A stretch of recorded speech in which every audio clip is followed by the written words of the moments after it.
quisqueyanos valientes alcemos nuestro canto con viva emoción, y del mundo a la paz ostentemos nuestro invicto glorioso pendón.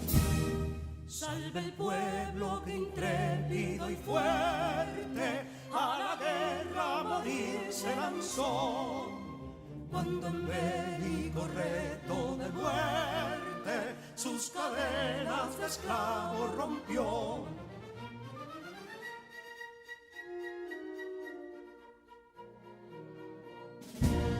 Ningún pueblo ser libre merece si es esclavo, indolente y servil. Si en su pecho la llama no crece, que templó el heroísmo viril, más que estrella la indómita y brava, siempre altiva la frente alzará, que si fuere mil veces esclava, otras tantas ser libres habrá. Que si dono y ardid la expusieron de un intruso señor al desdén. Las carreras Belén campos fueron, que cubiertos de gloria se ven, que en la cima del heroico baluarte de los libres el verbo encarnó, donde el genio de Sánchez y Duarte a ser libre o morir enseñó.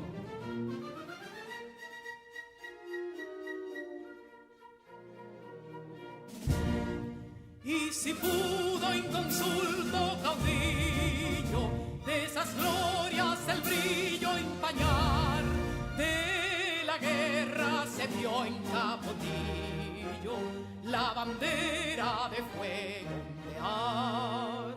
Y el incendio que atónito deja de Castilla al soberbio león, de las playas gloriosas le aleja, donde flota el cruzado pendón.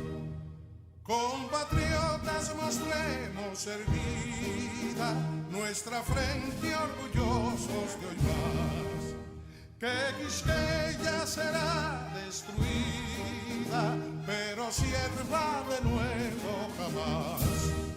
Que santuario de amor cada pecho, donde la patria se siente vivir, y es su escudo invencible el derecho, y es su lema ser libre o morir.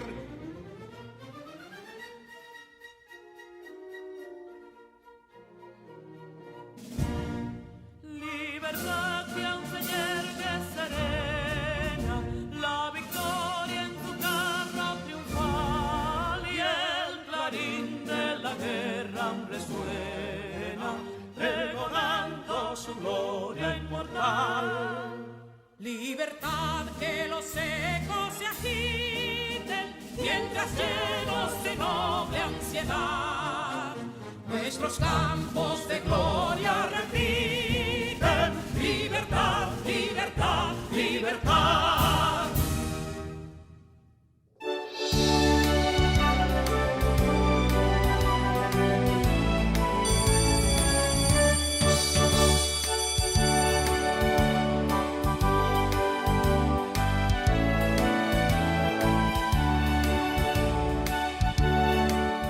Bienvenidos, queridos estudiantes. Deseo se encuentren bien. Les habla su maestra Rubí Lorenzo Corsino. Un abrazo desde la distancia. Es un inmenso placer para mí estar compartiendo con ustedes en otro día más de clase. Antes de iniciar con la clase del día de hoy, como siempre vamos a dar las gracias a Dios por el nuevo día que nos concede y a pedirle que nos brinde la sabiduría necesaria para desarrollar la agenda del día. Las matemáticas son la llave y la puerta de la ciencia. Roger Bacon. Con esta frase doy inicio a la clase del día de hoy.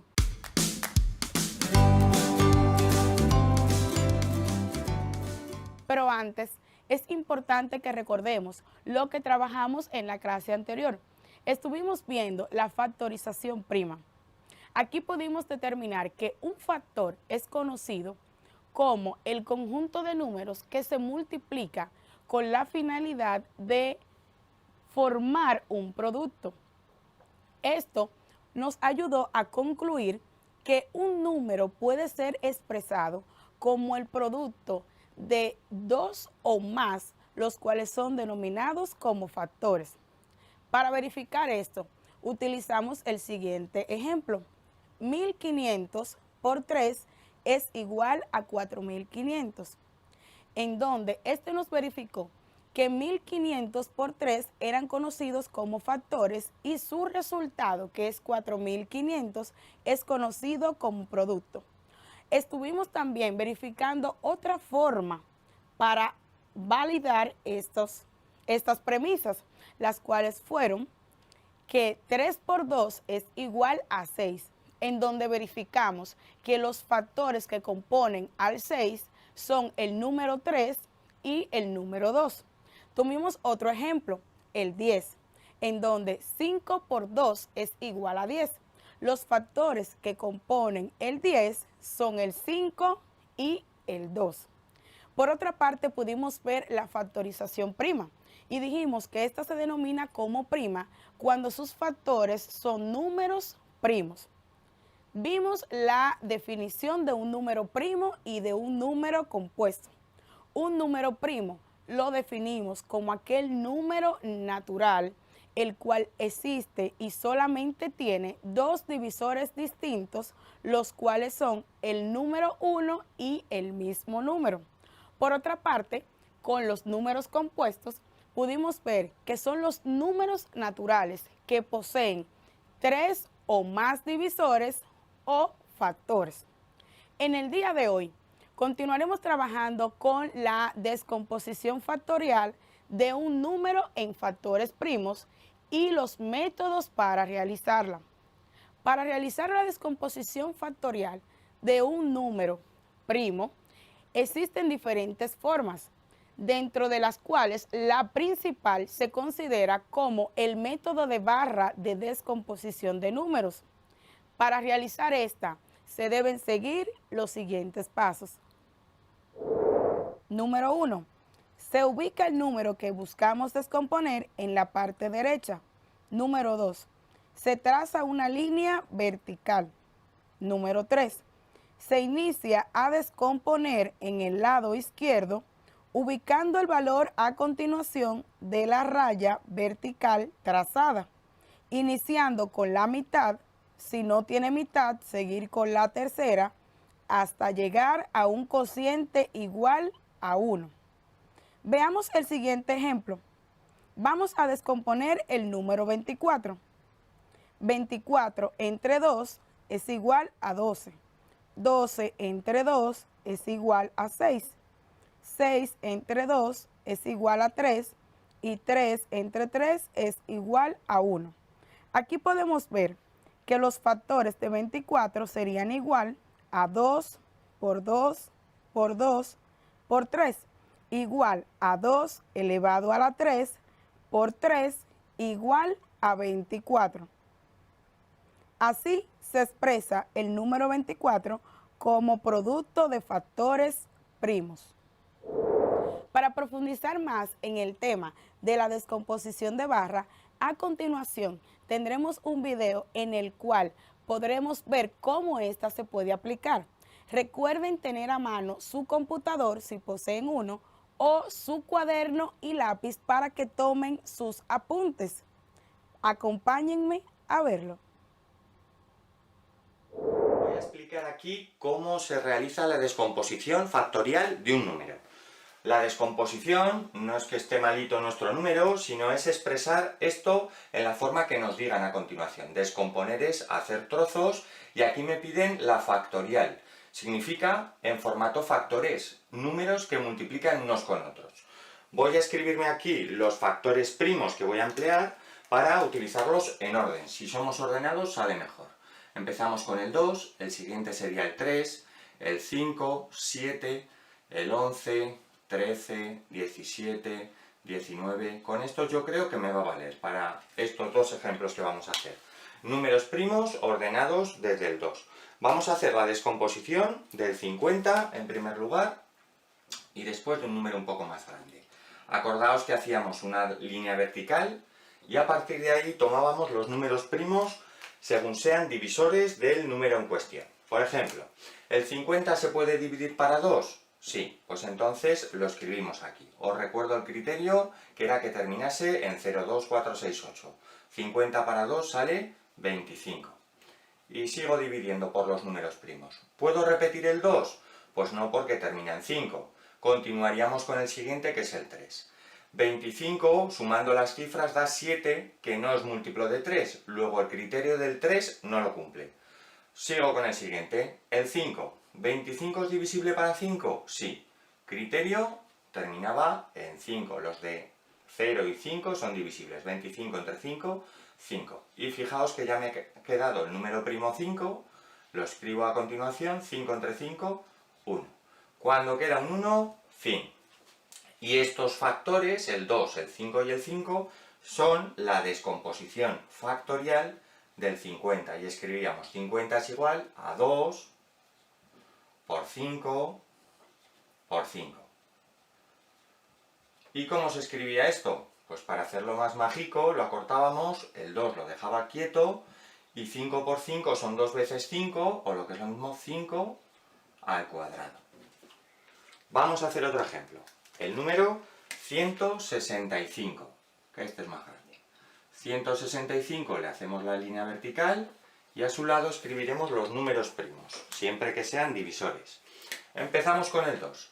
El 2 no me sirve porque termina en número impar, luego el 2 no puede ir aquí.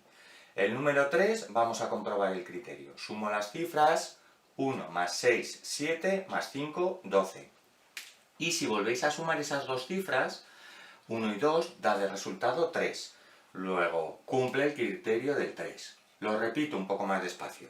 1 más 6, 7 más 5, 12. Si volvéis a sumar esas dos cifras, da de resultado 3, que es múltiplo. Luego puedo dividir el 165 entre 3. 16 para 3, 5. Y me sobraba una. 15 para 3, 5. Vuelvo a intentar repetir el 3, pero 5 más 5 son 10 y sus cifras sumadas dan 1, que no es múltiplo. El 3 ya no puede ir aquí. El siguiente sería el 5, que sí que cumple el criterio porque termina en 5 el 55. 55 dividido para 5, 11. Y fijaos que el 11 ya es un número primo de la lista, luego lo dejo aquí. 11 entre 11, 1. Hemos llegado al 1, fin. Y podremos expresar el 165 como factores 3 por 5 por 11. 3 por 5 por 11. Y así se realiza la descomposición factorial de un número. Después de ver el video sobre el método de barra de descomposición de números primos, a continuación tendremos el siguiente video para profundizar y conocer otro nuevo método, recordándoles nuevamente tener a manos donde tomar sus apuntes, su lápiz y cuaderno. Acompáñenme a verlo. Me piden que encuentre todos los factores de 120 y yo estoy bastante emocionado porque con este video vamos a poder recordar todas las reglas de divisibilidad de los números del 1 al 10, 11 por ahí. Ok, encuentra todos los factores de 120 y recuerda que un número es factor de 120 si nosotros podemos dividir al 120 entre ese número y obtenemos de residuo 0. Así que vamos a ponerlos aquí, los factores y los vamos apuntando por aquí, todos los factores que encontremos. Ok, entonces pensemos en el 120. 120, bueno, de una manera muy fácil podemos ver que es lo mismo que 1 por 120. 1 por 120. Y por lo tanto, 120 tiene como factores al 1 y a sí mismo, a 120. Entonces vamos a apuntarlos aquí. 1 y además 120. Y lo voy a apuntar aquí para ir llenando poco a poco todos los factores en orden ascendente. 1 y 120. Ahora, vamos a preguntarnos si 120 tiene mitad. Y bueno, de una manera muy sencilla podemos concluir que 120 sí tiene mitad. De hecho, su mitad es 60. 120 tiene mitad porque acaba en un número par. Y como el 0 es un número par, entonces podemos decir que el 120 es lo mismo que 2 por 60. 2 por 60, o dicho de otra manera, el 2 y el 60, el 2 y el 60 también son factores del 120, el 2 y el 60. Ahora, ¿tendrá tercera? 120 tendrá tercera, pues vamos a recordar el criterio de divisibilidad del 3. Un número tiene tercera si la suma de sus dígitos tiene tercera, es decir, 1 más 2 más 0. Esto es lo mismo que 1 más 2 es 3, más 0 es 3, 3. Y 3 tiene tercera. De hecho, 3 entre 3 me cabe una vez. Por lo tanto, 120 también tiene tercera. Es decir, que al 120 lo podemos ver como 3. Es más, primero déjame quitar todo esto de aquí. A 120 lo podemos ver como 3 por algo. Y si no recordamos por quién es ese algo, pues vamos a hacerlo. 120 lo voy a dividir entre 3. Y dice, 3 no cabe en ninguna vez, entonces 3 por 4. 3 por 4 es 12, 4 por 3 es 12, y aquí resto el 12. Y entonces me queda 0 bajo este 0. Y entonces me queda que 3 cabe 0 veces en 0. 0 lo pongo aquí. Y entonces mi residuo es 0. Justo lo que quería. Y además justo lo que acabábamos de concluir, que 120 era divisible entre 3. Por lo tanto, cuando yo me tomo al 120 visto como 3 por algo, ese algo es 40. 3 por 40. Ok, entonces déjame quitar esta operación que tengo aquí. Vamos a quitarla para ir haciendo un poco de espacio. Entonces, estoy diciendo que el 3 y el 40 son factores de 120. Por lo tanto, también los voy a poner aquí. 3 y 40 también son factores del 120. Ok, pensemos si el 120 tendrá cuarta. Entonces, vamos a ver. 120 se podrá escribir como 4 por algo. Ok, recordemos el criterio de divisibilidad del 4. Un número se puede dividir entre 4 de manera exacta si los últimos dos dígitos, son divisibles entre 4. En este caso, sus últimos dos dígitos son 20. Y 20, claro que es divisible entre 4. 5 por 4 es 20. Por lo tanto, 120 también lo es. Ok, pero ¿cuánto es? 120 es lo mismo que 4 por algo, pero ¿por qué algo? Pues vamos a dividirlo. ¿Cuánto me da? 120 entre 4. Y dice, 4 cabe en una 0 veces, por lo tanto me agarro el 12 y digo, 4 cabe en 12 3 veces, 3 por 4 es 12, aquí lo resto, 12 menos 12 es 0, bajo este 0, y aquí me cabe 0 veces. Por lo tanto, tengo de residuo 0, que es justo lo que yo quería, y además estoy diciendo que 120 es lo mismo que 4 por 30, Por lo tanto, el 4 y el 30 también son factores de 120. El 4 y el 30 también son factores de 120. ¡Wow! Son muchos, pero ¿tendrá quinta? Ok, vamos a borrar esto de aquí. Vamos a ver si 120 tiene quinta. Borremos esto de aquí y pensemos en la quinta de 120. 120. Un número tiene quinta si acaba en 5 o en 0. Y 120 acaba en 0. Por lo tanto, 120 lo podemos ver como 5 por algo. ¿Por qué algo? Pues vamos a descubrirlo.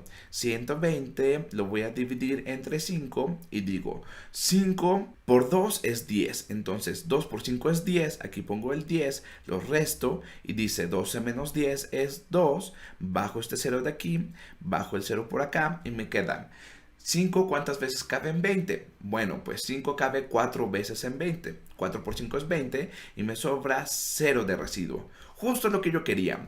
120 lo podemos ver como 5 por 24. Como 5 por 24 y tengo de residuo 0. Por lo tanto, el 5 y el 24 también son factores de 120. El 5 y el 24 también son factores de 120. Ok, pues borremos esta operación de aquí. Vámonos. Vamos a pensar ahora si el 120 es divisible entre 6. ¿El 120 será divisible entre 6? Recordemos el criterio de divisibilidad del 6. Un número es divisible entre 6 si es divisible entre 2 y si es divisible entre 3. Ok, pero el 120 es divisible entre 2 y es divisible entre 3, por lo tanto es divisible entre 6. El 120 lo podemos ver como 6 por algo. Y creo que no está tan difícil dividir 120 entre 6 de una manera mental. A ver, pongámoslo en nuestra mente. 120 entre 6 es lo mismo que 20 veces. 6 por 20 es lo mismo que 120. Esta división no estaba tan difícil. Esto quiere decir que el 6 y el 20 son factores también del 120. Entonces los voy a poner aquí. El 6 y el 20. El 20 también. Ok, pues parece ser que son todos. Pero el 7 tendrá séptima 120. Entonces 120.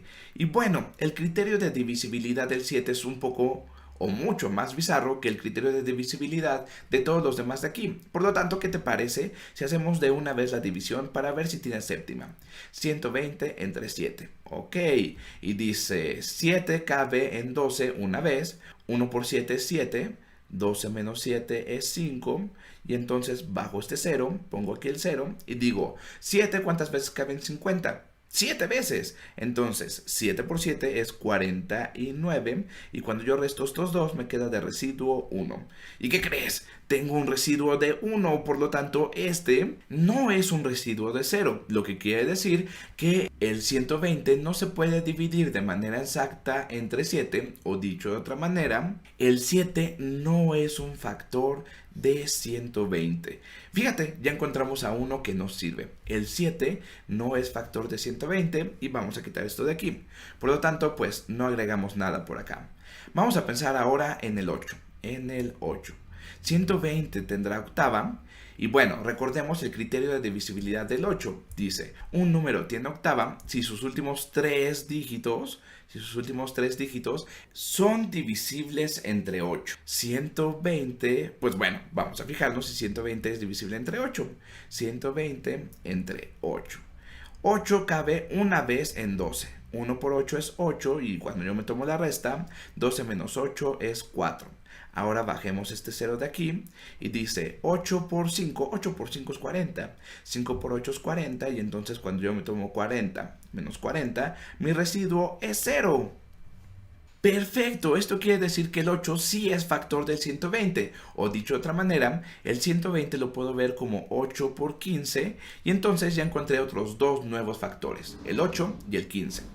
8 por aquí y 15 por acá y 15 por acá. Ok, ¿y habrá más? Pues pensemos un poquito en el 9. Para esto déjame borrar esta operación que tengo aquí. Borremos esto de aquí, no me sirve. Y voy a pensar en el 9. Criterio de divisibilidad del 9. Un número es divisible entre 9 si la suma de sus dígitos es divisible entre 9. Entonces 1 más 2 más 0, esto es 3. Y el 3 no es divisible entre 9. De hecho, 9 no cabe ninguna vez en 3. Por lo tanto, 120 no lo puedo escribir como 9 por algo. O dicho de otra manera, el 9 no es un factor de 120. Ok, quitemos esto de aquí. 9 no funcionó. Y vamos a pensar ahora en el 10. En el 10, y ese tiene un criterio de divisibilidad muy fácil. Un número es divisible entre 10 si acaba en 0. Y 120 si acaba en 0. Por lo tanto, lo podemos ver como 10 por algo. 120 entre 10, esto lo podemos hacer de una manera muy sencilla, me da 12. Dicho de otra manera, el 10 y el 12 también son factores de 120. El 10, no, ya no me caben aquí. El 10, déjame mejor hacer estos números un poco más hacia la izquierda. Déjame tomar todos estos de aquí. Ok, y los voy a mover un poquito para acá. Los voy a mover aquí para que puedan poner el 10 y el 12. Perfecto, entonces pongamos al 10 también y también voy a poner al 12. Ok, fíjate cómo estamos haciéndolo de orden ascendente. Tengo el 1 y el 120, el 2 y el 60 y aquí ya llegué al 10 y al 12. Por lo tanto, solamente me falta descubrir si el 11, es decir, el número que está entre 10 y 12, es un factor de 120. Pero de una manera muy sencilla podemos decir que no lo es. Porque ¿cuánto es 120 entre 11? Es más, recordando la tabla de multiplicar del 11, 11 por 11 es 121. 11 por 11 es lo mismo que 121. Por lo tanto, no creo que haya ningún número que me dé de manera exacta la división de 120 entre 11. Pero de todas maneras, si no me crees, vamos a hacerlo. Cabe una vez, 1 por 11 es 11. 11, aquí le pongo un signo de menos, 12 menos 11 es 1, bajo el 10, y no me cabe ninguna vez 11 en 10, por lo tanto aquí pondré un 0 y tengo un residuo de 10, entonces esto no me sirve, el 11 no es factor de 120. Y ahora sí, como llegué justo al punto medio, ya puedo asegurar que todos los factores de 120 son estos de aquí. Déjame tomar a esto de aquí, lo voy a quitar, para decirte y concluir que entonces todos los factores de 120 son el 1, el 2, el 3, el 4, el 5, el 6, el 8, el 10, el 12, 15, 20, 24, 30, 40, 60 y 120. Y son todos. ¡Wow! El 120 tenía bastantes factores. Después de ver los diferentes videos sobre los métodos utilizados para descomponer los números primos, ¿te atreverías a descomponer el número 120 utilizando el método de barras? Sí, vamos a hacerlo.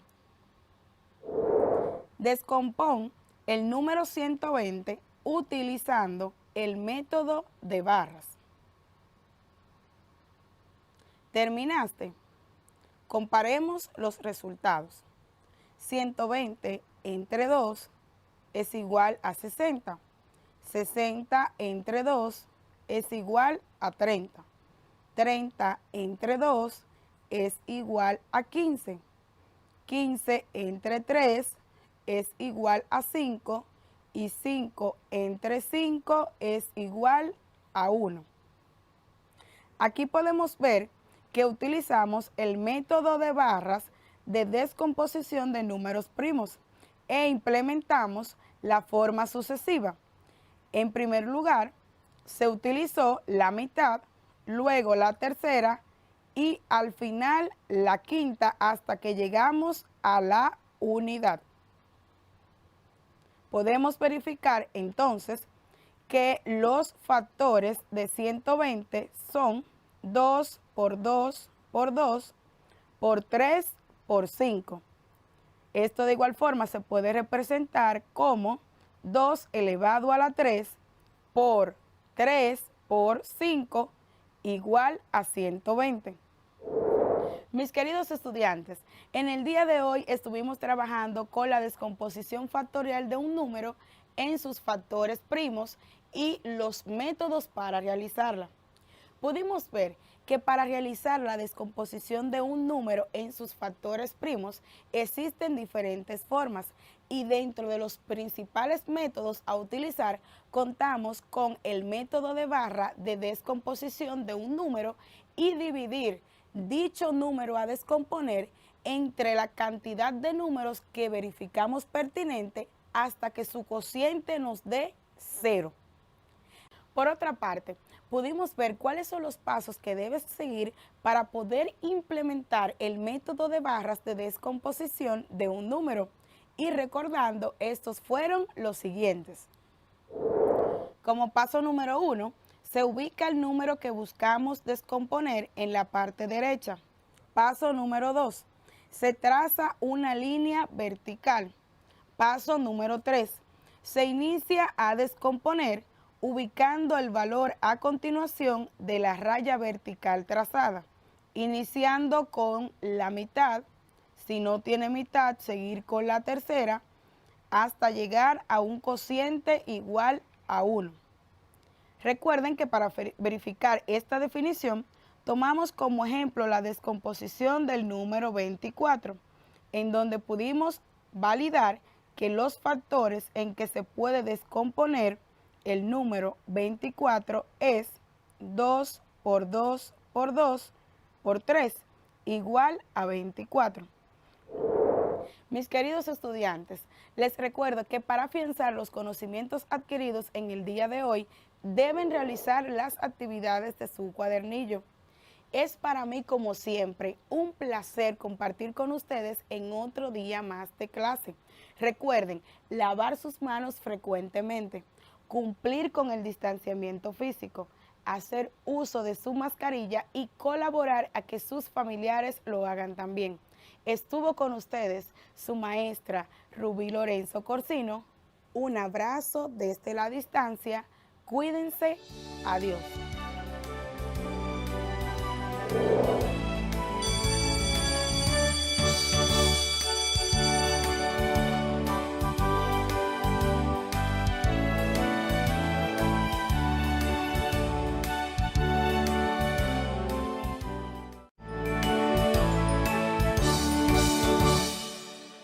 Saludos mis queridos estudiantes, sean todos bienvenidos a este mundo del conocimiento. Les habla su maestro de Ciencias de la Naturaleza, Leonel Escoto. Espero que en el día de hoy estén dispuestos a seguir aprendiendo y aplicar los conocimientos adquiridos en la clase anterior. Pero antes es importante que continúes lavándote las manos, utilizando el cubreboca y manteniendo el distanciamiento social. En la clase anterior estuvimos hablando sobre la evolución. Vimos las teorías evolutivas, las cuales se dividen en dos grupos. En el primer grupo tenemos los fijistas y en el segundo grupo a los evolucionistas. Conocimos sobre el darwinismo, el lamarckismo y finalmente hicimos una prueba para evaluar los conocimientos adquiridos. En el día de hoy, el tema es una continuación de la evolución. No te muevas porque ya comenzamos.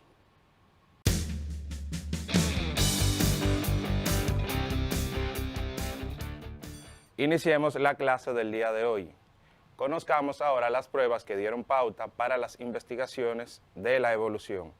Conociendo en el tema anterior las principales teorías que trazaron las pautas para las investigaciones o pruebas evolutivas, te preguntarás, ¿cuáles pruebas trazaron estas pautas para las investigaciones? Pues te cuento. La observación a la naturaleza en sus diferentes manifestaciones ha permitido ver una serie de hechos, los cuales es posible su explicación teniendo en cuenta la evolución de los seres vivos. La explicación de todos estos hechos es lo que se conoce con el nombre de pruebas de la evolución. Chicos, ¿quieres saber cuáles son las teorías que aportan datos sobre la evolución de las especies? Pues te invito a ver el siguiente video. En este cuaderno de evolución vamos a empezar hablando de las pruebas anatómicas y morfológicas.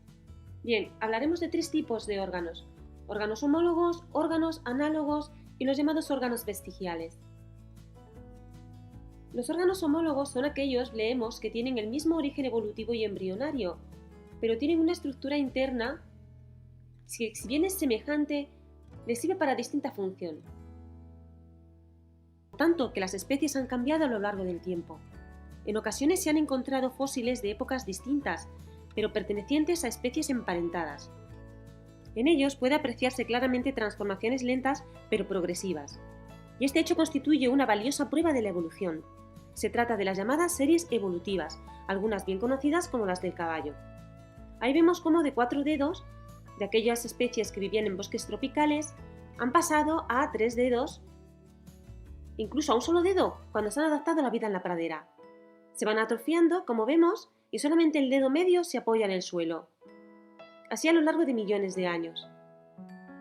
Vemos cómo hace 5 millones de años ya el caballo tenía un solo dedo y en la época actual pues también lo conserva, un solo dedo.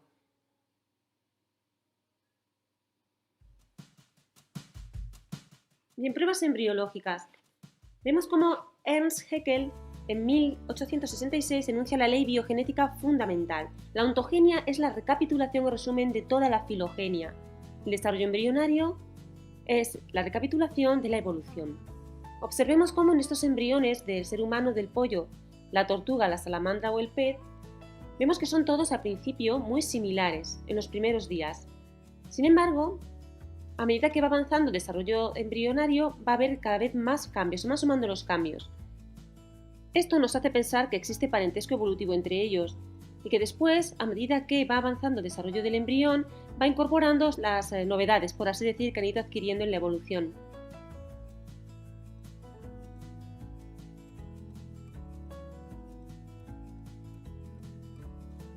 Vamos con las pruebas llamadas biogeográficas. Vamos a ver cómo la distribución geográfica de las especies, animales y vegetales puede interpretarse de acuerdo con las teorías evolutivas también. Con el tiempo suficiente, los grupos de organismos aislados geográficamente evolucionan, pero van a mantener características similares, revelan un antepasado común. Sí es cierto que aparecen nuevas especies, pero fijémonos por ejemplo en el jaguar y en el leopardo.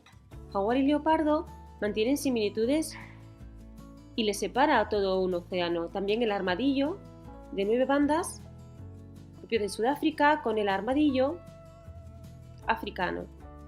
Así como también pasa con las especies de estos monos, ¿verdad?, que estamos observando. Revelan un antepasado común, el platirrino y el catarrino.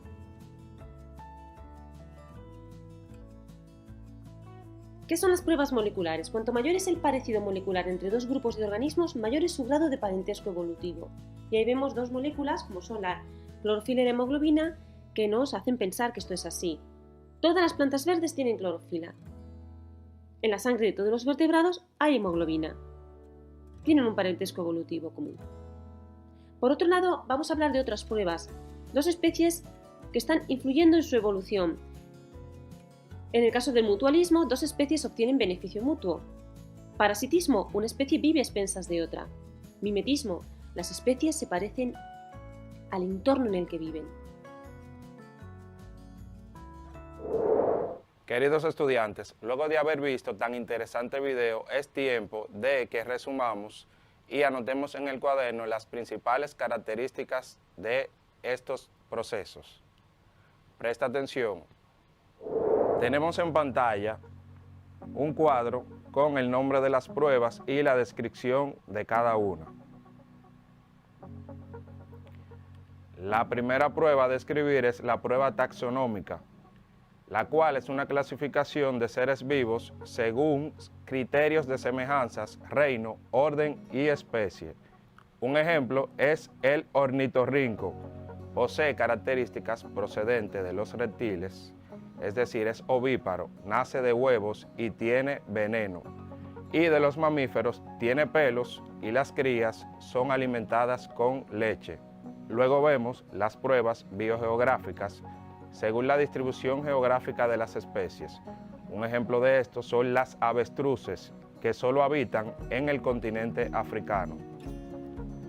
Más adelante tenemos las pruebas paleontológicas, que sirven para el estudio de los fósiles, donde se puede observar aumento de la diversidad a lo largo del tiempo. Veamos ahora las pruebas anatómicas, que son comparación de órganos entre diferentes especies.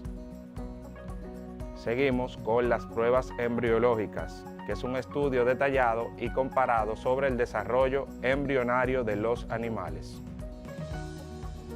Las bioquímicas son un estudio comparado de las moléculas similares de grupos de seres vivos diferentes. Y finalmente las pruebas serológicas, que son estudios comparados de las reacciones de aglutinación en organismos distintos. Chicos, luego de haber aprendido sobre la evolución, es importante que continuemos con el desarrollo del tema. Ahora veamos qué es una especie. Biológicamente hablando, especie puede definirse como un conjunto de transformaciones o cambios a través del tiempo que han ocasionado la diversidad de formas de vida que existen sobre la Tierra, a partir de un ancestro común. En estas se encuentran la fauna, que son los animales, y la flora, que son las especies vegetales. Ahora es tiempo de seguir ampliando el interesante tema de especie. Veamos el siguiente video. Este es un perro, y este es un lobo, y este también es un perro. Pero este perro se parece más al lobo que a este otro perro. Sin embargo, estos dos animales son de la misma especie, diferente raza pero la misma especie, y estos dos no. ¿Por qué? ¿Qué es una especie entonces? O la pregunta más bien es, ¿cuándo dos individuos pertenecen a una misma especie? ¿Será que el ser humano lo determina antojadizamente? Claro que no. Hay un simple parámetro bajo el cual podemos determinar si dos ejemplares pertenecen o no a la misma especie. Son de una misma especie dos individuos cuando siendo de diferente sexo pueden engendrar y dar origen a una descendencia en común. o bien cuando siendo del mismo sexo pudiesen engendrar con el mismo individuo del sexo opuesto. Pero además esta descendencia debe ser fértil, ¿me explico? Hay pares de especies diferentes pero genéticamente parecidas, las cuales mediante una cruza pueden llegar a generar descendencia, pero cuyos hijos tienen la calidad de híbridos y por lo tanto son estériles. Lo cual quiere decir que los híbridos no pueden a su vez generar más descendencia, por lo que la cadena descendente llega hasta ahí. La mula, por ejemplo, resulta de la cruza entre un burro o asno macho y una yegua, pero la mula no puede quedar preñada ni preñar. Esta cruza continúa siendo forzada intencionalmente por el ser humano debido a su gran fuerza y resistencia, lo que favorece su empleo para tareas como la carga y el arado. Otro animal híbrido que difícilmente pudiese haberse engendrado sin la intervención del hombre, ya que sus ascendientes no habitan en las mismas zonas geográficas, es el ligre, el que resulta de la cruza entre un león y una tigresa, e impresiona por su espectacular tamaño. Puede llegar a pesar unos 500 kilogramos, lo que lo convierte en el mayor animal carnívoro terrestre del planeta. En algunos casos, hay dos o más especies, las cuales popularmente se piensa que son la misma, pero no lo son, y también el caso se da viceversa. Las cebras, por ejemplo, no se tratan de una sola especie, sino de tres diferentes, las cuales no podrían generar hijos fértiles de las cruzas entre diferentes especies de ellas. Es más, una de estas especies se encuentra más emparentada con los caballos que con las dos restantes. La pantera, por su parte, no es una especie propiamente tal. Se trata ni más ni menos que de leopardos y jaguares que padecen de melanismo, lo cual es una condición genética que consiste en un exceso de pigmentación negra y podríamos decir que es lo contrario del albinismo, que es la ausencia total de pigmentación. Así como el albinismo, el melanismo puede darse en variadas especies del reino animal.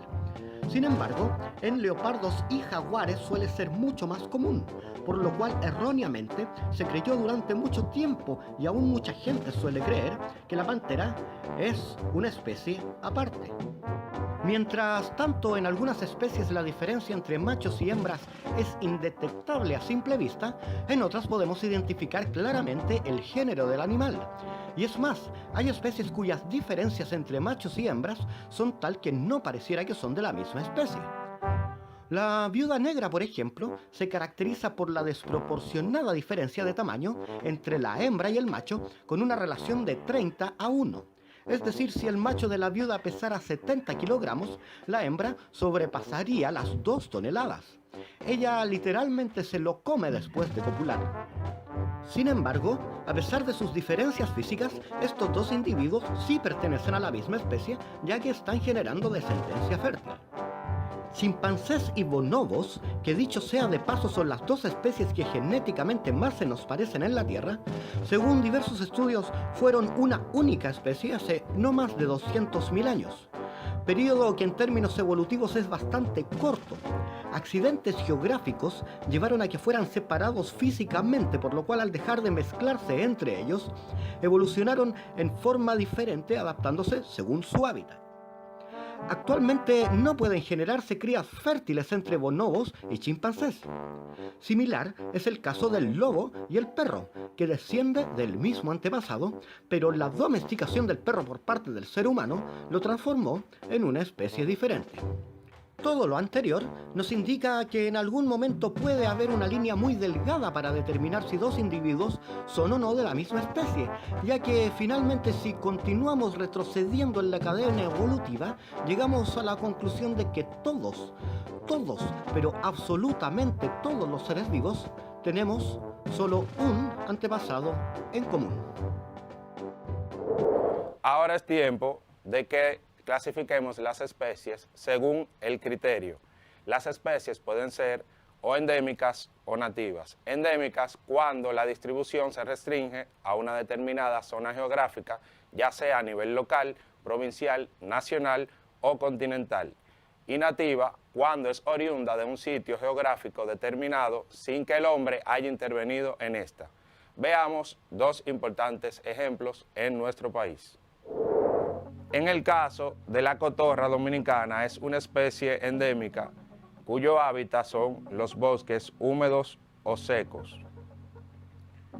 También vemos el caso de la iguana dominicana, que es una especie nativa, es decir, no fue traída por un ser humano al hábitat que es un clima árido o desértico. Jóvenes, hemos tomado un camino corto para ubicar las especies. Es posible encontrar otros grupos de clasificación, como por ejemplo, hay plantas nativas o endémicas que son trasladadas a otra zona geográfica diferente y pasan a ser una especie introducida o exótica en esa zona, como es el caso de la acacia en nuestro país. Veamos. La planta de acacia es oriunda de los continentes de África y Oceanía. La misma se ha convertido en una planta exótica o introducida en República Dominicana. Es tiempo de que desarrollemos otro tema. Desde el inicio hemos hablado sobre la palabra fósil. Ahora es tiempo de detallar más amplio ese concepto. Son restos orgánicos dejados por animales y plantas por millones de años que perduran hasta nuestros días. Ellos son capaces de ubicarnos en el tiempo para dar sentido a la historia de la Tierra. ¿Cómo se forman los fósiles? Hay varias formas. Las más importantes son las siguientes. Veamos. En pantalla vemos el proceso de fosilización de una especie que lleva por nombre Trilobite. En el paso 1, el organismo muere. En el paso 2, las partes blandas del organismo pueden descomponerse o servir de alimento para otras especies. Muchos tienen partes mineralizadas, como por ejemplo la concha o caparazón de un molusco. En el paso 3, es importante que los restos sean cubiertos rápidamente por arena, puede ser. De esta forma son aislados, evitando la dispersión de las diferentes partes del esqueleto. En el paso 4, si está expuesto, es decir, el fósil, a agua subterránea mucho tiempo, minerales disueltos en esa agua pueden rellenar las cavidades del esqueleto y favorecer su preservación. En el paso 5, con el paso del tiempo se propicia la transformación del esqueleto en fósil, integrándose en una roca sedimentaria. En el paso 6, posteriormente, la erosión y la dinámica terrestre pueden exponer el fósil.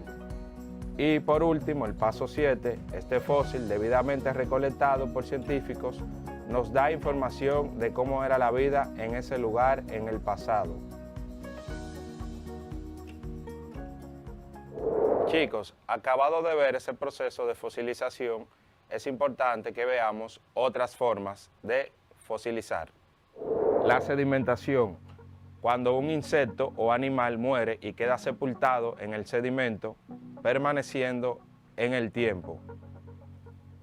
La fundición, en esta forma de fosilización, se origina especie de moldes de impresiones, que puede ser en exteriores o interiores, en las cuales se conservan conchas de los animales. La mineralización, que se da cuando una especie muere en el agua, otras especies comen su parte muscular y el cadáver se conserva en esta. Y por último, la carbonización, que se puede dar cuando se pierden los elementos volátiles como el elemento hidrógeno y oxígeno, y se conserva en carbono. Vemos en la imagen una rama de lecho que tuvo un proceso de fosilización en un sedimento que luego se convierte en una piedra marina. ¿Sabes cuáles son los fósiles más famosos? Te diré que los fósiles más famosos y que más han trascendido pueden ser los fósiles de los dinosaurios. Ahora es tiempo de que comprobemos lo aprendido. En breve en pantalla tendrás una pregunta de la cual solo una es la respuesta correcta. Piensa bien, veamos. 1. A la unidad básica de clasificación conjunta de poblaciones, organismos naturales capaces de entrecruzarse y producir descendientes, se le conoce biológicamente con el nombre de A. Fósil, B. Especie, C. Microorganismos. La respuesta correcta es la B. Especie.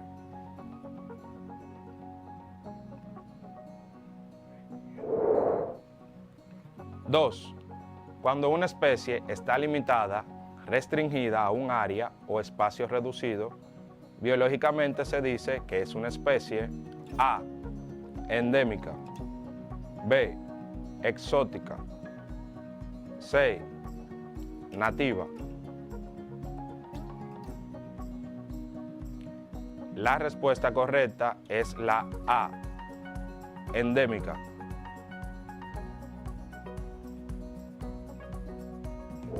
Tres. Los estudios de fósiles, con los cuales es posible observar aspectos de la diversidad ocurridos a lo largo del tiempo, ponen en evidencia una de las pruebas que dan indicio de la evolución. Esa prueba se conoce con el nombre de A. Serológica, B. Embriológica, C. Paleontológica.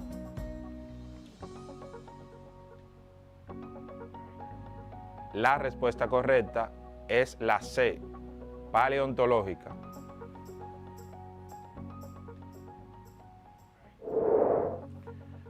Cuatro. Cuando comparamos órganos entre especies diferentes con un mismo origen embriológico, según las pruebas adoptadas en los procesos evolutivos, decimos que estamos frente a un estudio de prueba A.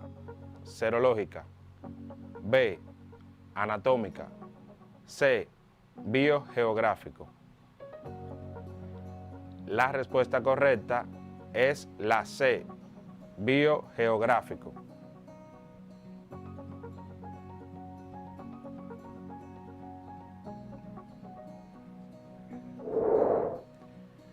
Cinco.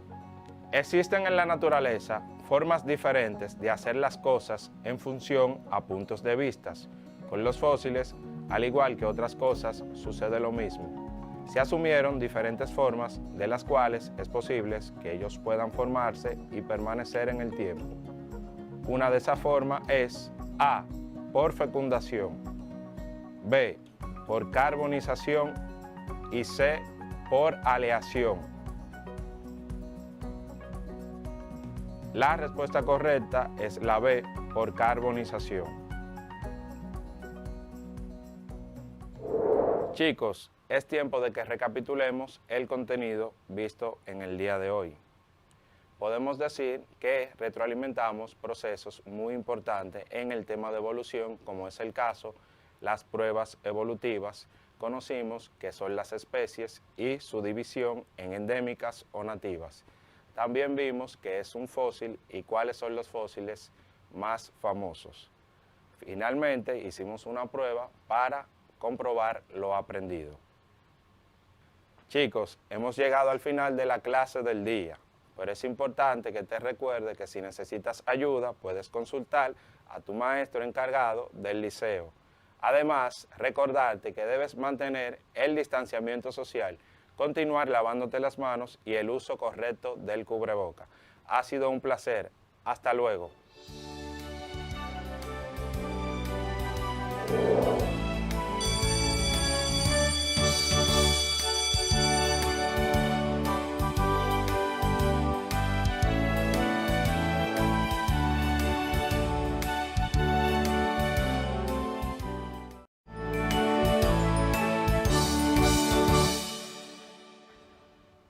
Bienvenidos mis queridos estudiantes a esta su clase de Ciencias Sociales con su maestra Carol Guerrero.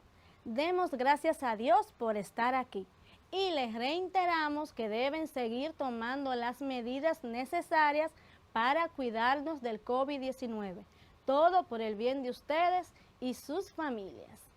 Estamos seguros que están sentados en un lugar estratégico de su hogar, con su lápiz y su cuaderno, presto a iniciar esta clase del día de hoy.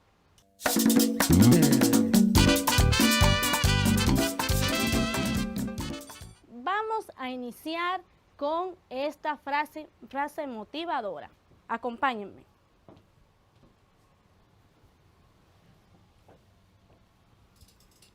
La frase motivadora del día de hoy es la siguiente. La educación es el arma más poderosa que puedes usar para cambiar el mundo, de Nelson Mandela. Los invito a reflexionar sobre esta frase tan importante que nos motiva a seguir estudiando y construyendo nuestro futuro. Muy bien, ahora vamos a abordar el tema de esta clase. El tema de esta clase es el siguiente. Imperialismo y revolución, espacio mundial como escenario de confrontación política y económica de las grandes potencias. El propósito de la clase del día de hoy es el siguiente: analizar el impacto del imperialismo y revolución y el espacio mundial como escenario de confrontación política y económica de las grandes potencias. Ahora, mis niños, los invito a analizar y a pensar en las siguientes preguntas. ¿Qué sabes sobre el imperialismo y revolución? ¿Alguna vez has tenido la oportunidad de escuchar sobre el poder financiero, poder político e ideologías en el escenario del mundo en el siglo XX? Vamos a ver, piensen. Después de reflexionar y pensar, vamos a darle respuesta a esas preguntas en el transcurso de esta clase. Recuerden, mis niños, que también tienen que tener en cuenta que deben trabajar con el producto final de esta quincena, que es una lista de canciones. Indagar en fuentes seguras. Bien, vamos a iniciar con estos conceptos que nos van a ayudar a profundizar y aprender mejor. Recuerden, siempre estos conceptos los extraemos de fuentes seguras, en este caso del diccionario de la Real Academia de la Lengua Española. Primer concepto, imperialismo. Actitud y doctrina de quienes propugnan o practican la extensión del dominio de un país sobre otro u otros por medio de la fuerza militar, económica o política. Revolución. Un cambio profundo, generalmente violento, en las estructuras políticas y socioeconómicas de una comunidad nacional. Después de escuchar estos conceptos y analizarlos, vamos a continuar con esta siguiente explicación. Vamos a ver. Actividad número 1. Pensando en los conceptos anteriores, vamos a contestar estas preguntas. Primera pregunta, ¿qué es el imperialismo? Segunda pregunta, ¿qué se entiende por revolución? Vamos a trabajar, mis niños, les voy a dar un tiempo para hacerlo.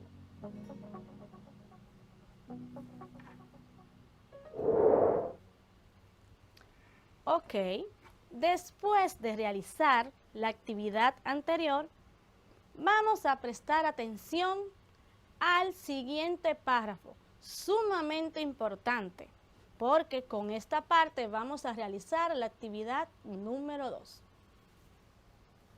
Escuchen. Según la moneda Ribot 2002, para el 1880, muchas naciones europeas se lanzaron a la conquista de territorios coloniales, con lo que se volvió a abrir el proceso de colonización del mundo. En esta fase de conquista y expansión o era del imperialismo participaron incluso países que antes habían sido colonias, como Estados Unidos, que también entró a la competencia por obtener colonias a finales del siglo XIX. Continuamos. A partir de ese momento, se llevó a cabo de forma sistemática la explotación política y económica de África y Asia, el dominio de colonias colonizadas y los beneficios que esto representó al capitalismo. No eran nuevos, pero ahora se combinaron las formas de control sobre los territorios y las poblaciones dominadas. Este texto fue extraído del libro Historia Universal del Hombre Moderno al Hombre Contemporáneo. Bien, mis niños, después de escuchar este texto, vamos a realizar la siguiente actividad. Presten mucha atención, que con este texto es que vamos a contestar. Actividad número 2. ¿Qué van a hacer? Van a completar el espacio en blanco con las informaciones del texto anterior. La número 1. Actitud y doctrina de quienes propugnan o practican la extensión del dominio de un país sobre otro u otros por medio de la fuerza militar, económica o política. Número 2. Cambio profundo, generalmente violento, en las estructuras políticas y socioeconómicas de una comunidad nacional.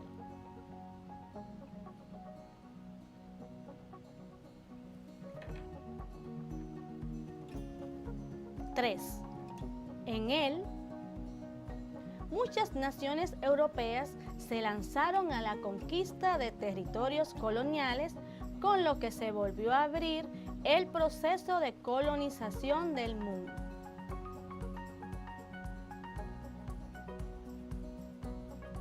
4. O era del imperialismo. Participaron incluso países que antes habían sido colonias, como Estados Unidos.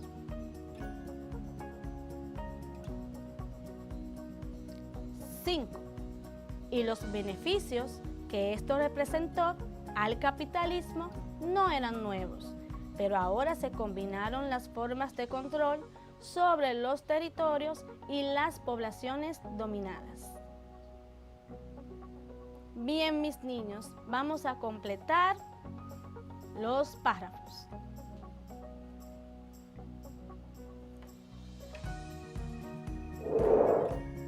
Si respondiste en la número 1, imperialismo, en la número 2, revolución, en la número 3, 1880, en la número 4, en esta fase de conquista y expansión, y en la número 5, el dominio de colonias colonizadas, les quiero decir lo siguiente: lo hicieron correctamente. ¡Felicidades! Muy bien. Ahora vamos a continuar con este proceso de enseñanza. Vamos a observar cuáles fueron las principales características del imperialismo. Estas fueron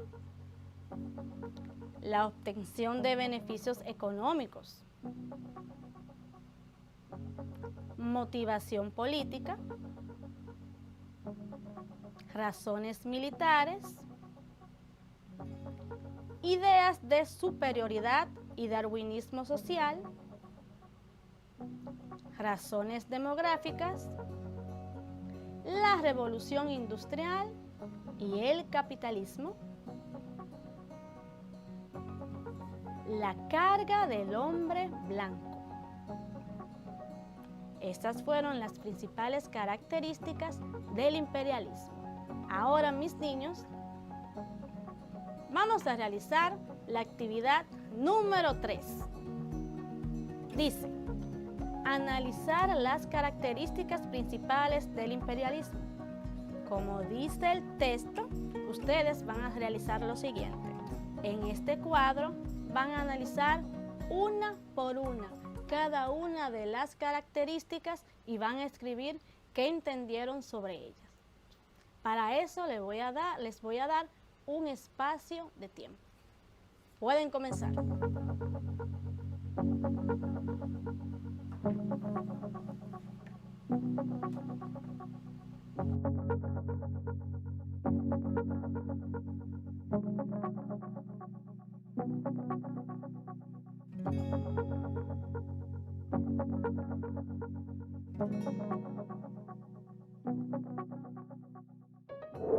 Bien, mis niños, en este momento vamos a continuar con nuestro proceso de enseñanza-aprendizaje.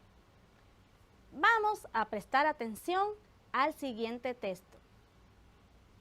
Durante el siglo XIX, a medida que progresaba la expansión colonial, se produjeron disputas entre las potencias imperialistas en su intento por controlar territorial, política y militarmente amplias áreas de África, Asia y Oceanía.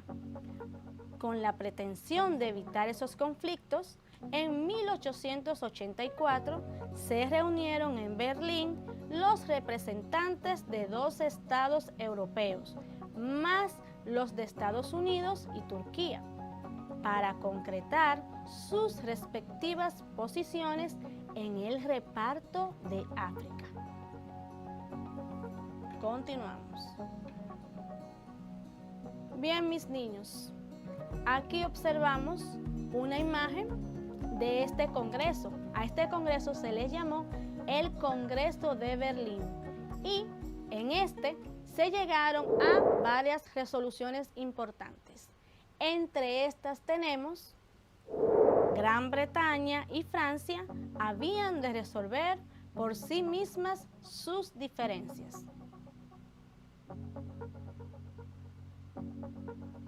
Se determinó que aquella potencia que controlara el litoral de un territorio ostentaría de hecho la autoridad sobre el interior de este. Se reconocía a Leopoldo II el dominio exclusivo del Congo belga frente a las ambiciones francesas sobre parte de esa colonia. Muy bien, mis niños, después de escuchar esas resoluciones, vamos a otra parte importante. Presten mucha atención, que el contenido de esta clase está sumamente interesante. El Congreso o Conferencia de Berlín se ciñó exclusivamente a los asuntos concernientes al continente africano. Dejó de lado las restantes zonas de proyección imperialista. Aceleró el proceso de reparto. De hecho, pocos años más tarde, salvo Liberia y Abisinia, no existía en África ningún territorio que se sustrajera a la dominación europea. A pesar de los intentos por canalizar pacíficamente el proceso imperialista, los enfrentamientos se agudizaron en la primera década del siglo XX, constituyendo la antesala de la Primera Guerra Mundial. En este caso, se destacaron 2 conflictos. ¿Cuáles fueron? La Guerra Anglo-Boer, 1890 al 1902, y el incidente de Fashoda, desde el 1898 al 1899. Vamos a ver de qué se trataron esos conflictos. Los Boers, también llamados Afrikaners, eran granjeros de origen holandés que se habían establecido en la zona del Cabo a mediados del siglo XVII. De fe calvinista y profundamente racistas, habían despojado a los aborígenes de sus tierras. En el 1890 hizo erupción otra crisis, esta vez en Sudáfrica, que provocó movimientos militares y tensiones diplomáticas. Continuamos. Las raíces de la crisis se remontaban a épocas anteriores, incluso antes de que se iniciara la carrera imperialista. Desde mediados del siglo XVII, los Boers, en holandés colonos, empezaron a establecerse en el sur de África, cerca del Cabo de Buena Esperanza, y forjaron una buena economía, esencialmente agraria, apoyada en la esclavitud. A comienzos del siglo XIX, había en la colonia holandesa unos 20.000 Boers y cerca de 25.000 esclavos negros. Continuamos. La guerra Anglo-Boer, que durara desde el 1899 hasta el 1902, confluyeron, por lo tanto, factores tanto políticos como económicos inherentes al fenómeno imperialista. Destacó como instigador del conflicto Cecil Rhodes, hombre de negocios y gobernador británico del Cabo, cuyo objetivo era conseguir para Gran Bretaña el dominio de todo el sur de África. Entonces, mis niños, continuamos con estas informaciones importantes. El desarrollo de la guerra pasó por diversas fases, desde las iniciales victorias de los afrikaners, Boers, cuyo presidente Kruger declaró la guerra a los británicos, hasta la derrota de estos tras una sangrienta guerra de guerrillas. En 1902, por el Tratado de Vergennes, se puso fin a las hostilidades y los Boers quedaron bajo el dominio del Imperio Británico, aunque conservando una amplia autonomía en las provincias de Orange y Transvaal. Bien, mis niños, el texto anterior fue extraído del libro Historia Universal del Hombre Moderno al Hombre Contemporáneo. Bien, después de escuchar estos datos tan interesantes sobre la historia del imperialismo, vamos a observar dos personajes importantes que fueron mencionados anteriormente. ¿Cuáles son? Cecil Rhodes, gobernador británico del Cabo, y el presidente Paul Kruger. Vamos a hacer con estos personajes la actividad número 4. ¿Qué vamos a hacer? Vamos a investigar su biografía y a conocer más sobre ellos. Esto lo vamos a realizar en nuestro cuaderno como tarea. Continuamos. Bien, mis niños, ahora vamos con otro conflicto, que fue el enfrentamiento de Fashoda. Pongan mucha atención a este texto. El imperialismo británico tenía un plan para dominar los territorios del Cabo al Cairo, es decir, del extremo sur al extremo norte de África. En su avance, tuvo una primera confrontación con Francia en Sudán, territorio del sur del Valle del Nilo. Francia deseaba crear un imperio que se extendiera por todo el norte del continente, desde el Océano Atlántico hasta el Mar Rojo. Desde el 1875, Gran Bretaña controlaba el Canal de Suez. La rivalidad franco-inglesa llegó a su punto crítico en el 1898, cuando una pequeña fuerza francesa que marchaba hacia el este de las posesiones francesas reclamó parte del territorio de Sudán. Bien, mis niños, después de escuchar esta información que fue extraída del libro Historia Universal del Hombre Moderno al Hombre Contemporáneo, vamos a observar el siguiente mapa. En este mapa, como podemos ver, vemos la distribución de las colonias y el reparto del continente africano. Aquí podemos observar en esta leyenda que los países que poseen más colonias en este territorio en ese tiempo son, por los colores, color rosado, Francia y también los ingleses, las posesiones inglesas. Vamos a continuar, mis niños, con esta clase. Ahora, mis niños, vamos a la actividad número 5. ¿Qué vamos a hacer en la actividad número 5? Observe. Transcribe en tu cuaderno tus propios argumentos sobre lo aprendido. ¿Y qué vimos en esta clase? Los temas abordados en esta clase fueron el imperialismo, la revolución, la guerra anglo-boer del 1890 al 1902, el incidente de Fashoda del 1898 al 1899. Después de escuchar todo lo que hemos trabajado, ustedes van a realizar sus argumentos propios sobre esos temas. A trabajar, mis niños.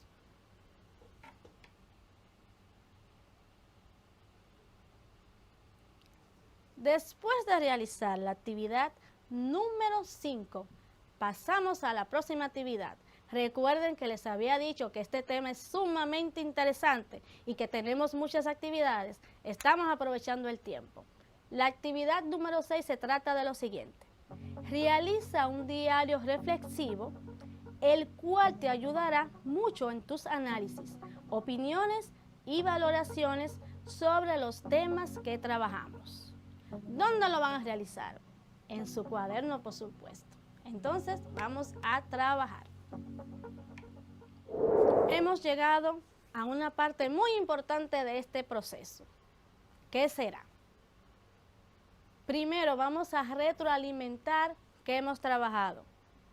Es importante para todos nosotros que lo que hemos visto en este proceso sea de mucho entendimiento, mucha comprensión y mucho aprendizaje para todos nosotros.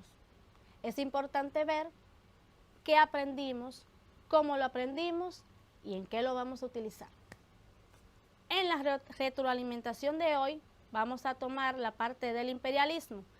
¿Qué es el imperialismo? Según la RAE, es la actitud y doctrina de quienes propugnan o practican la extensión del dominio de un país sobre otro u otros por medio de la fuerza militar, económica o política. ¿Qué otro tema trabajamos? La revolución. Es el cambio profundo, generalmente violento, en las estructuras políticas y socioeconómicas de una comunidad nacional.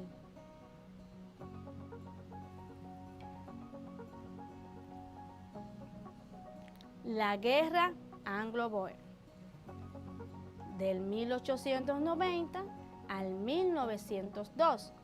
En la guerra anglo-boer, que se llevó a cabo en los años del 1899 hasta el 1902, concurrieron factores políticos y económicos inherentes al fenómeno imperialista, en el cual se destacó como inspirador del conflicto Cecil Rhodes.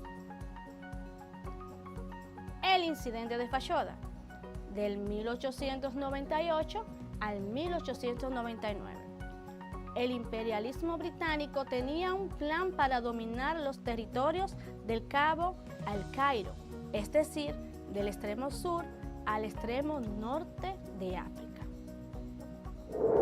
En esta clase, como acabamos de retroalimentar, trabajamos el imperialismo, la revolución, la guerra anglo-boer y el enfrentamiento de Fashoda. Pudimos ver que los imperios querían tener colonias en su poder. Estas colonias eran explotadas y muchos de esos países, en ese tiempo colonias, las personas de esos países eran esclavizados. Entonces, mis niños, también pudimos ver que países que antes eran colonias, como los Estados Unidos, que eran una colonia inglesa, pasaron a ser imperios colonizadores. Entonces, mis niños, después de ver todos estos contenidos y todos estos temas que yo sé que son bastante interesantes y muy enriquecedores para todos, los invito a continuar estudiando. Hemos llegado al final de esta clase. Recordando también que tienen que seguir indagando sobre su proyecto final de esta quincena. ¿Cuál es? La lista de canciones o playlist. También los invito a investigar sobre el tema de la próxima clase, que será el poder financiero, centro y periferia. Entonces, mis niños, con mucho cariño, me despido de ustedes. Recuerden seguir tomando sus medidas de cuidado contra el COVID-19. Y también les recuerdo, mis niños, que tenemos que tener la esperanza de que vamos a regresar nuevamente a clases y que estaremos todos juntos, pero tenemos que cuidarnos. Aquí se despide su clase de Ciencias Sociales. Hasta la próxima clase. Un abrazo bien grandote a la distancia. Los quiero.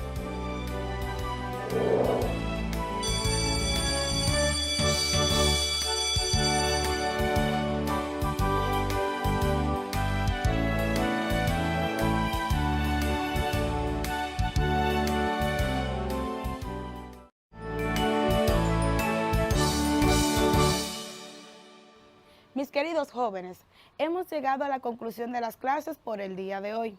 Deseamos que estas clases hayan sido de provecho para ustedes y les recordamos lavar sus manos frecuentemente, cumplir con el distanciamiento físico, hacer uso de su mascarilla y colaborar a que sus familiares lo hagan también. Nos vemos en la próxima clase. Cuídense. Adiós.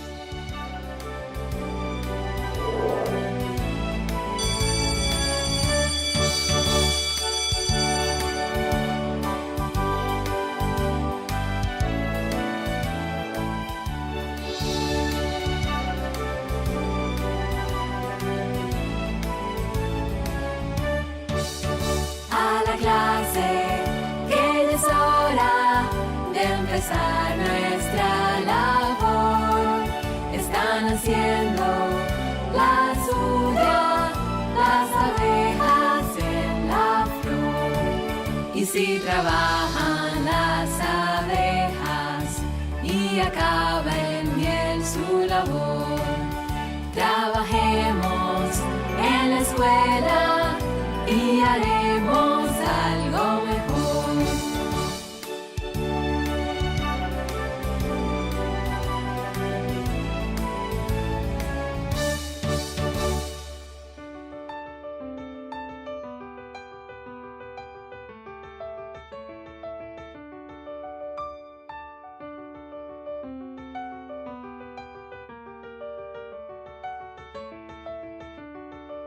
Y si trabajan las abejas y acaba en miel su labor, trabajemos en la escuela y haremos